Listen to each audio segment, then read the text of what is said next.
வணக்கம் my dear மக்களே. என்னோடய அக்கா பையன் மணின்னு சொல்லிவிட்டு அவர் ஃபோன் பண்ணி, மாமா காவடி எடுக்கிறேன் நீங்கள் வரணும் அப்படின்னு சொன்னாப்புல.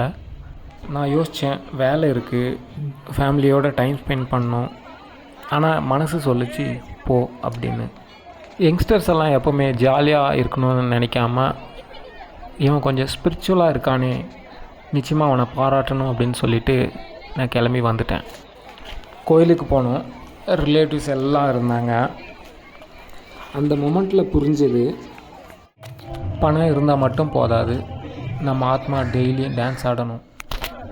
இந்த மாதிரியான விஷயங்களே நாம் தேடி தேடி பண்ணணும் அப்படின்ற மாதிரி ஒரு புரிதல்.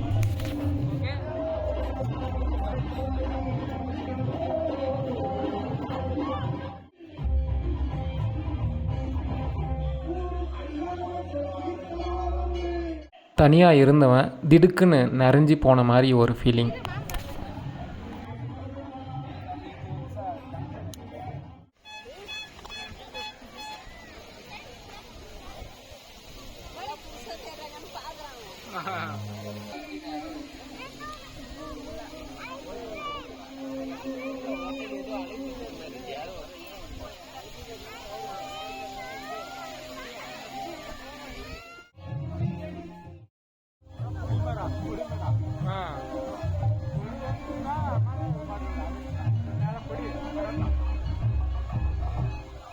நான் திருவிழாவுக்கு வந்த மக்களுடைய முகத்தை எல்லாரையும் பார்த்துட்டே இருந்தேன்.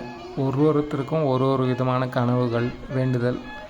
ஸோ அவங்க மனசு நினைக்கிற மாதிரி, அவங்க வேண்டின மாதிரி எல்லாமே நடக்கணும் அப்படின்ற மாதிரி நானும் எனக்குள்ளே ப்ரே பண்ணிக்கிட்டேன். இந்த கோயில் பேர் பார்த்திங்கன்னா ஸ்ரீ சின்ன பழனி முருகன் ஆலயம். ரொம்பவே நல்லா பிளான் பண்ணி கட்டியிருக்காங்க.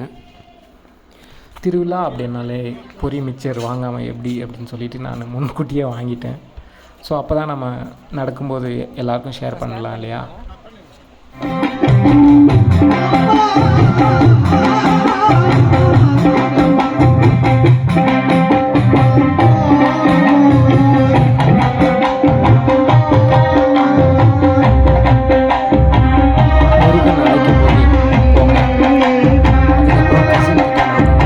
காவடி தூக்கலாமான்னு கேட்டேன்.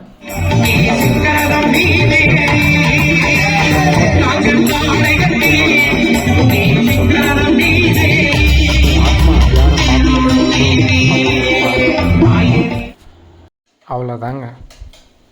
சந்தோஷமாக இருங்க, சிரிச்சிட்டே இருங்க, தட்டுறோம் தூக்குறோம், வேறு லெவல் பண்ணுறோம்.